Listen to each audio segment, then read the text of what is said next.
Ya, 2 hari jelang perayaan Natal dan sepekan menuju Tahun Baru 2023, bagaimana kesiapan Kementerian Perhubungan menghadapi libur Nataru? Kami akan membahasnya bersama juru bicara Kementerian Perhubungan, Adita Irawati. Selamat malam, Ibu Adita. Selamat malam, Mas Ya, Taufik. tadi Pak Budi Karya Sumadi juga kan sudah melakukan peninjauan ke tol sampai Semarang, Jawa Tengah. Bagaimana persiapannya dan apa yang ditemukan di lapangan pada saat itu?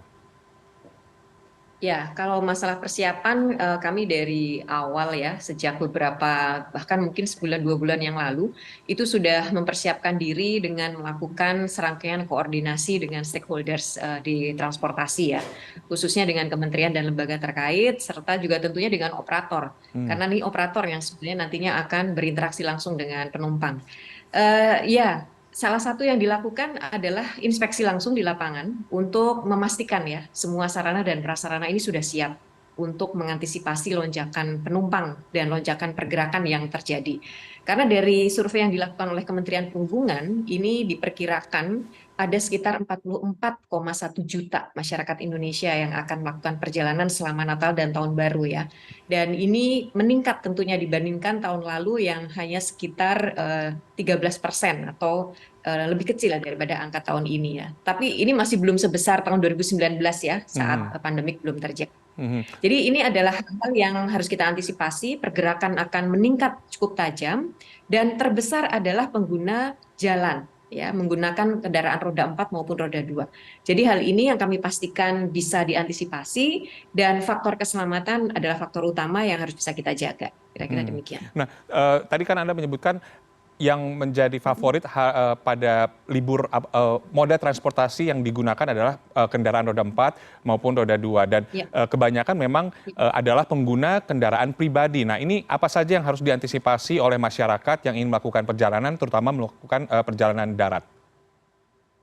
Ya, karena ini akan cukup banyak ya. Jadi 28,26% dari total 44 juta tadi diprediksi akan menggunakan kendaraan roda 4, Mhm. sementara 16,47%-nya menggunakan kendaraan roda 2. Ini komposisi yang paling besar ya dibandingkan dengan transportasi umum yang lain. Mhm. Ya, yang pertama itu kita memastikan bahwa prasarana jalannya ini memang sudah siap untuk dilewati oleh sedemikian besar calon pelaku perjalanan.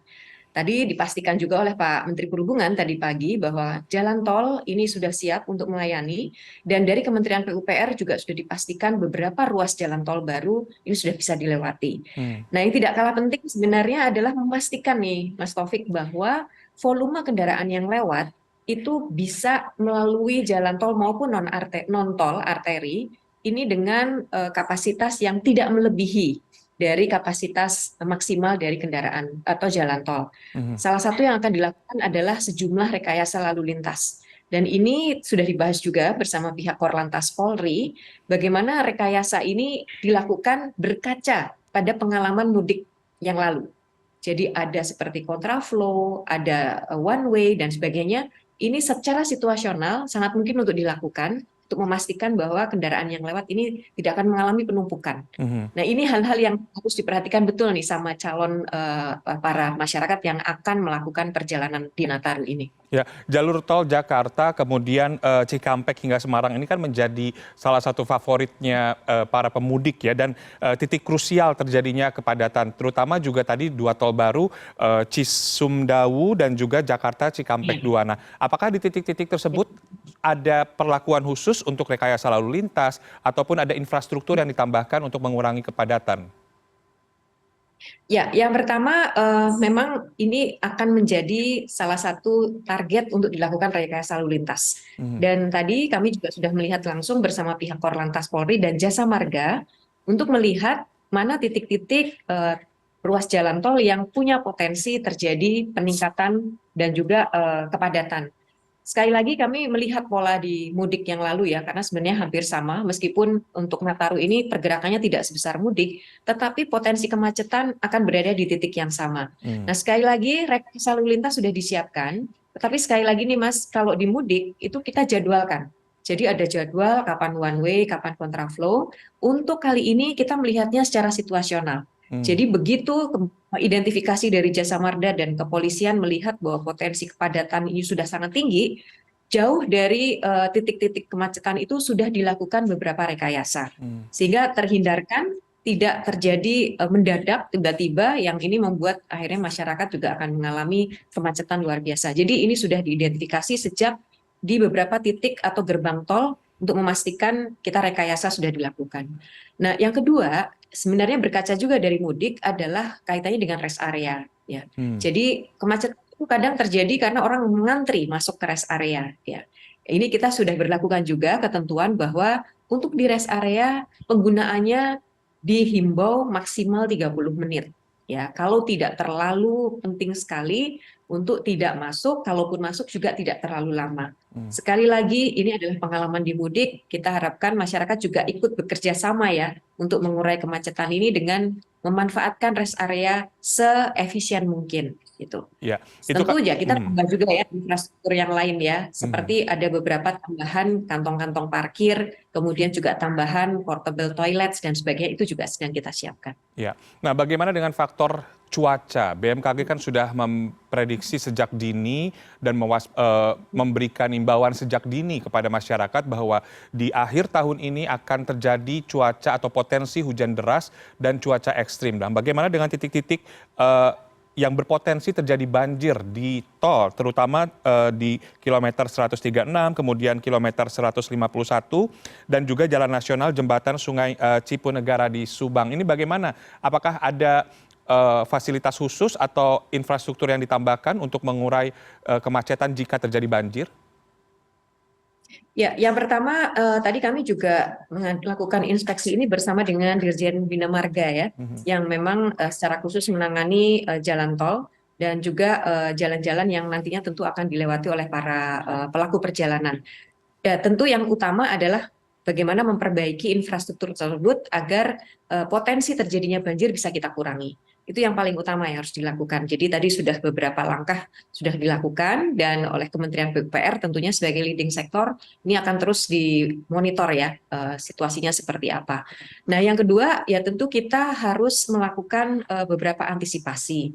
Jadi jika kemudian di titik rawan itu terjadi, kita sudah melakukan skenario pengalihan ya beberapa jalan-jalan alternatif yang bisa dilalui untuk menghindari jika nantinya terjadi banjir yang ya tentu kita tidak harapkan, tetapi jika itu terjadi alternatifnya sudah tersedia. Dan yang ketiga yang kalah penting ini Mas Taufik adalah sosialisasi kepada masyarakat ya untuk memahami, mengetahui titik-titik rawan banjir, titik-titik yang punya potensi menimbulkan kemacetan untuk juga bersiap gitu. Jadi dari awal sudah mengantisipasi. Jangan sampai nanti karena ketidaktahuan akhirnya terjebak di tempat-tempat yang sebenarnya sudah dipastikan atau diprediksi akan terjadi beberapa hal kemacetan tadi dan juga terjadi banjir dan sebagainya. Jadi sosialisasi ini sudah kami kepakati bersama Jasa Marga dan juga pihak kepolisian dilakukan sosialisasi secara real time itu melalui media sosial. Jadi kami himbau nih kepada pelaku perjalanan terus pantau media sosial dari Jasa Marga atau pihak Korlantas Polri untuk melihat situasi jalan secara real time itu seperti apa, sehingga bisa melakukan antisipasi sejak awal. Baik, tadi kita berbicara soal moda transportasi darat. Bagaimana dengan moda transportasi laut? Pengalaman sebelumnya ketika mudik, baik itu lebaran maupun libur panjang begitu, selalu terjadi kepadatan di pelabuhan bagi orang masyarakat yang ingin masuk ke dalam kapal. Apakah akan ada penambahan kapal atau pengoperasian pelabuhannya diperbaiki secara khusus untuk libur Nataru ini atau bagaimana? Ya, dari sisi armada, kita memang sudah meminta operator untuk menambah armadanya ya. Tentu harus dilakukan juga assessment atau kajian terhadap potensi peningkatan di titik-titik pelabuhan itu. Dalam Nataru ini memang agak unik ya, agak berbeda dengan mudik bahwa ada daerah-daerah yang biasanya tidak terjadi lonjakan drastis, ini kemungkinan bisa terjadi. Salah satunya mungkin di Indonesia Timur, kemudian juga di beberapa pelabuhan-pelabuhan penyeberangan. Nah, pelabuhan penyeberangan mungkin bedanya ini tujuannya lebih untuk orang liburan ya. Karena memang kalau Nataru selain orang ibadah Natal, pulang kampung karena Natal, juga karena liburan, karena merayakan Tahun Baru. Jadi titik-titik menuju tempat wisata ini juga menjadi perhatian. Oleh karenanya penyeberangan seperti Merak Bakauheni seperti Ketapang Gilimanuk, ini memang menjadi fokus perhatian kami. Apa yang dilakukan, Mas? Sekali lagi kita harus belajar dari pengalaman-pengalaman kepadatan yang sebelumnya ya. Jadi kita sudah identifikasi kondisi-kondisi, bisa diistilahkan ada 3 kondisi yang diperhatikan. Yang pertama kondisi hijau. Ketika kondisi normal, tidak terjadi penumpukan di pelabuhan, ini tentu treatmentnya akan seperti biasa. Tetapi begitu kita masuk kondisi kuning, yang itu parameternya salah satunya adalah sudah terjadi antrian hampir 1 kilo di luar pelabuhan, itu kita akan berlakukan beberapa rekayasa, termasuk tidak dilakukan penjualan tiket itu di sekitar pelabuhan. Jadi yang ada adalah pembelian secara online. Apalagi ketika terjadi kondisi merah, padatannya antriannya sudah lebih dari 1 kilometer, ini tentu rekayasa yang lebih besar lagi harus kita lakukan, termasuk memberlakukan pelabuhan khusus untuk barang, tidak bercampur dengan pelabuhan penumpang. Nah, ini sudah kami bahas bersama pihak operator penyeberangan maupun dengan operator pelayaran yang lain, dan ya diharapkan sekali lagi sosialisasinya kepada masyarakat ini juga bisa berjalan dengan baik. Sehingga antara operator dengan pengguna transportasi umum ini juga sudah saling mengetahui ya situasi yang akan terjadi. Itu artinya memang penanganannya memang situasional begitu ya, tapi lagi-lagi ketika cuaca buruk terjadi ini kan tidak bisa diprediksi ya. Misalkan pagi cerah, kemudian tiba-tiba sore hujan deras, kemudian menyebabkan penumpukan penumpang yang akan masuk ke dalam kapal begitu. Ini juga sudah diantisipasi, Bu Adita? Ya, kita bekerja sama dengan BMKG untuk melihat seperti apa prediksi cuaca ya, dan bagaimana kondisi gelombang laut dan sebagainya. Beberapa hari yang lalu di Pelabuhan Merak memang terjadi kondisi cuaca buruk ya, yang setelah kita lakukan kajian ini memang sangat tidak mungkin untuk dilakukan penyeberangan atau pelayaran untuk penyeberangan, karena ini bisa mengancam ya keselamatan dari kapal dan tentu juga isi kapalnya itu sendiri. Nah, ini sesuatu yang sangat mungkin dilakukan, Mas Taufik, adalah penundaan keberangkatan. Ya, ini kembali lagi yang namanya keselamatan nomor 1. Jika faktor cuaca kemudian setelah kami kaji ternyata tidak memungkinkan dilakukan penyeberangan melalui kapal, ya tentu harus kita tahan. Nah, ini kita memang sangat sadari akan terjadi potensi antrian lagi. Nah, tapi sekali lagi sudah ada 3 skenario tadi yang sudah kami terapkan. Jadi kalau sudah ada penundaan berarti masuk kondisi merah. Artinya kalau kondisi merah itu nanti antrian panjang ini harus dilakukan rekayasa sejak kilometer sebelum masuk ke pelabuhan. Nah, ini pihak kepolisian juga sudah melakukan skenario ini. Tentu kita tidak berharap ya terjadi cuaca yang membuat pelayaran ini harus dibatalkan. Tetapi jika itu terjadi, skenario-nya sudah kami siapkan. Baik, selain ancaman cuaca buruk, apa saja yang disiapkan untuk mengantisipasi ancaman keamanan misalnya? Ya, keamanan tentu kita bekerja sama dengan TNI Polri ya, untuk memastikan semua transportasi umum berjalan dengan baik.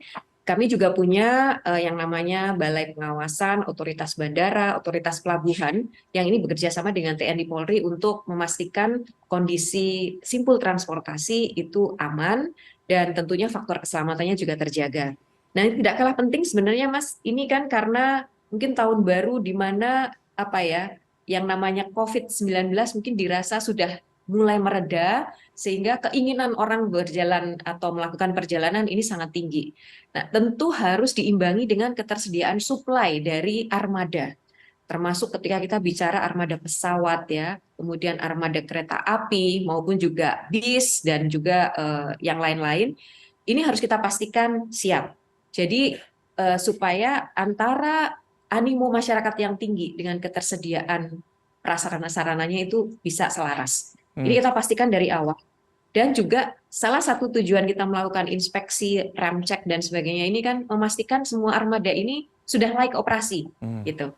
Apalagi cuaca buruk sedang mengintai kita ya. Jadi dipastikan betul itu harus bisa memenuhi aspek keselamatan dan layak untuk beroperasi. Hal-hal ini Mas yang dilakukan, dan ini semua lintas sektoral ya, nggak mungkin Kemenhub sendiri. Jadi ini perlu kerjasama semua pihak. Ya, tadi kan Anda sempat menyebutkan terkait COVID masih ada begitu ya. Saat ini Indonesia masih dalam status PPKM, sedangkan di sisi lain sebagian besar masyarakat sudah beranggapan seakan pandemi ini sudah selesai. Bagaimana kebijakan PPKM ini diterapkan di setiap moda transportasi? Ya, syarat perjalanan dalam negeri maupun luar negeri ini kami masih mengacu pada surat edaran dari Satgas Penanganan COVID. Dan saat ini masih berlaku surat edaran nomor 24 untuk dalam negeri dan 25 untuk luar negeri. Ini adalah syarat yang sama yang sudah berlangsung berbulan-bulan, bahkan sudah hampir 6 bulan terakhir ya Mas Taufik. Jadi sebenarnya masyarakat sudah sangat familiar dengan syarat perjalanan karena tidak ada peraturan khusus yang diberlakukan masuk Nataru ini. Apa itu syaratnya? Yang utama adalah ya diwajibkan masyarakat untuk sudah vaksinasi booster. Hanya itu saja sebenarnya, sudah booster dan tentunya masih harus menerapkan protokol kesehatan. Ini yang dipersyaratkan dari surat edaran tadi, dan kami sudah sepakat bersama Satgas COVID dan Kementerian Kesehatan bahwa syarat ini setidaknya ya harus dipenuhi ya, agar nanti ketika selesai Nataru kasusnya juga tidak melonjak lagi gitu. Nah, ini sangat penting dan kita juga melihat lagi dari pengalaman mudik, syarat yang sama juga kita berlakukan di mudik dan alhamdulillah pada saat itu lonjakan kasusnya juga tidak terjadi secara signifikan. Sehingga kami cukup percaya dirilah dengan syarat yang ada sekarang masih bisa dilanjutkan untuk Nataru ini. Ya, Gitu. baik terakhir Bu Adita, prediksi puncak arus mudik dan balik dan terutama imbauan terhadap masyarakat yang baru akan melakukan perjalanan apa saja? Ya, puncaknya kita memang prediksi malam ini tanggal 23 dan besok tanggal 24 ya. Apalagi Natal jatuh hari Minggu. Dan ini hari terakhir orang bekerja ya. Besok sudah libur, hari Minggu juga libur. Tetapi kita tidak punya libur bersama ya. Jadi bisa jadi kepergian maupun kepulangan orang itu bisa berbarengan gitu di hari yang sama karena tidak ada libur bersama yang membuat orang jadi memilih untuk pergi lebih awal atau pulang lebih cepat gitu. Jadi ini yang mungkin perlu diperhatikan betul oleh masyarakat calon penumpang maupun pelaku perjalanan bahwa bisa dipastikan tanggal-tanggal kepergian dan kepulangan itu akan menumpuk di tanggal 23, 24 dan nanti di tahun baru tanggal 31, 30, 31 dan arus baliknya itu diperkirakan tanggal 1 sampai dengan tanggal 3. Nah, ini yang harus diantisipasi. Oleh karenanya, tentu yang pertama, karena kita melihat pelaku perjalanan tertinggi pengguna kendaraan pribadi, pastikan betul kendaraan dalam kondisi yang layak untuk beroperasi, apalagi untuk jarak jauh. Ya, dan pantau terus situasi cuaca. Ini sangat penting ya. BMKG sekarang mengeluarkan prediksi cuaca itu menurut saya sangat-sangat baik, akurasinya juga tinggi, sehingga bisa menjadi pegangan. Dan yang terakhir tentunya tetap prokes ya. Prokes tetap diperhatikan, meskipun mungkin sekarang situasinya sudah lebih relaksasi ya, sudah lebih baik dibandingkan yang dulu, tapi sekali lagi COVID itu masih ada. Oh, yang satu lagi Mas, Ya, sosialisasi sudah kita lakukan, masyarakat agar terus memantau ya apa yang terjadi melalui media sosial maupun media massa. Karena disitulah informasi akan kami sebarluaskan. Begitu. baik. Baik, terima kasih Ibu Adita Irawati, juru bicara Kementerian Perhubungan. Kita berharap tentunya masyarakat bisa melakukan perjalanan libur Nataru ini dengan aman dan nyaman. Terima kasih telah bergabung bersama Prime News. Selamat malam dan salam sehat selalu. Selamat malam. Terima kasih.